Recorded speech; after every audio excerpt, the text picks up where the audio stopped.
Hi hello ಹೇಗಿದ್ದೀರಾ? Welcome back to my channel. ಇವತ್ತು ನಾನು ಚಿಕನ್ ಕರಿ ಮಾಡೋದು ಹೇಗೆ ಅಂತ ತೋರಿಸಿಕೊಡ್ತೀನಿ.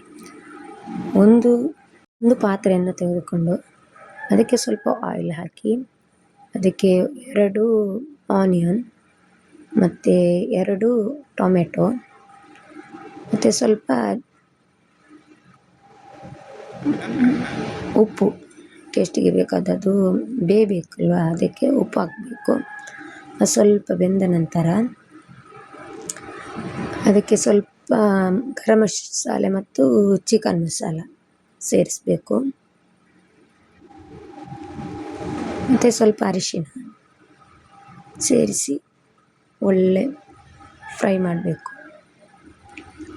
ಆಮೇಲೆ ಕ್ಲೀನ್ ಮಾಡಿಟ್ಟ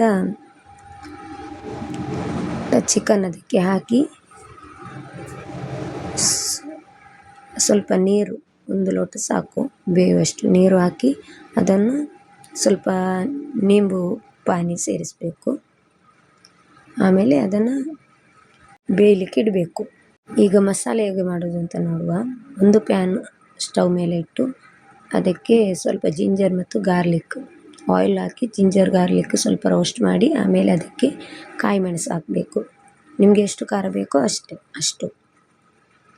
ಅದು ಒಳ್ಳೆ ರೋಸ್ಟ್ ಆದಮೇಲೆ ಅದಕ್ಕೆ ಸ್ವಲ್ಪ ಕೊರಿಯಂಡರ್ ಒಂದು 2 ಸ್ಪೂನಷ್ಟು ಸಾಕು. ಮತ್ತು ಒಂದು ಸ್ಪೂನಷ್ಟು ಜೀರಾ, ಕ್ಯುಮಿನ್ ಸೀಡ್ಸ್. ಮತ್ತು ಅದನ್ನು ಹಾಕಿ ಒಳ್ಳೆ ಫ್ರೈ ಮಾಡಬೇಕು. ನಿಮಗೆ ನನ್ನ ಚಾನಲ್ ಇಷ್ಟ ಆಗೋದಾದರೆ ನನಗೆ ಒಂದು ಲೈಕ್ ಕೊಡೋದನ್ನು ಮರಿಬೇಡಿ.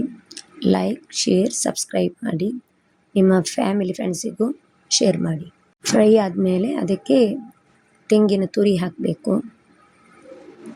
ನಮಗೆ ಬೇಕಾದಷ್ಟು, ಎಷ್ಟು ಬೇಕೋ ಅಷ್ಟು. ಮತ್ತು ಅದಕ್ಕೆ ಪೆಪ್ಪರ್ ಪೌಡರ್ ಹಾಕಬೇಕು. ಆಮೇಲೆ ಕೊತ್ತಂಬರಿ ಸೊಪ್ಪು 1 ಹಿಡಿಯಷ್ಟು ಅದಕ್ಕೆ ಹಾಕಿ ಒಳ್ಳೆ ಫ್ರೈ ಮಾಡಬೇಕು ಕೊತ್ತಂಬರಿ ಸೊಪ್ಪನ್ನು. ಮತ್ತು ಸ್ವಲ್ಪ ಅರಿಶಿನ ಹಾಕಬೇಕು. ಅದಕ್ಕೆ ಒಳ್ಳೆ ರೋಸ್ಟ್ ಮಾಡಿ ಒಂದು ಮಿಕ್ಸಿ ಜಾರಿಗೆ ಹಾಕಿ ಅದನ್ನು ಒಳ್ಳೆ ಪೇಸ್ಟ್ ಥರ ಗ್ರೈಂಡ್ ಮಾಡಬೇಕು.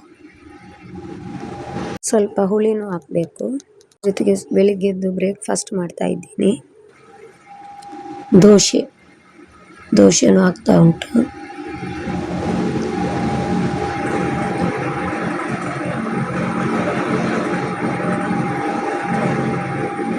ಮೇಲೆ ಈ ಚಿಕನ್ ಬೆಂದ ಮೇಲೆ ಅದಕ್ಕೆ ಈ ಪೇಸ್ಟನ್ನು ಗ್ರೈಂಡ್ ಮಾಡಿರೋ ಪೇಸ್ಟ್ ಉಂಟಲ್ವ ಅದನ್ನು ಸೇರಿಸಬೇಕು. ಸ್ವಲ್ಪ ನೀರು ಸೇರಿಸಿ ಒಂದು ಕುದಿ ಬರಿಸಬೇಕು.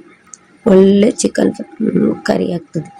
ಇದು ಬ್ರೇಕ್ಫಾಸ್ಟಿಗೆ ಮತ್ತು ಅನ್ನಕ್ಕೆಲ್ಲ ಒಳ್ಳೆ ಕಾಂಬಿನೇಷನ್. ನೀವೊಮ್ಮೆ ಮಾಡಿ ನೋಡಿ ಗೈಸ್, ನನಗೆ ಫೀಡ್ಬ್ಯಾಕ್ ಹೇಳಿ. ಒಂದು ಲೈಕ್ ಕೊಡೋದನ್ನು ಮರಿಬೇಡಿ. Thank you for watching my channel. Bye bye.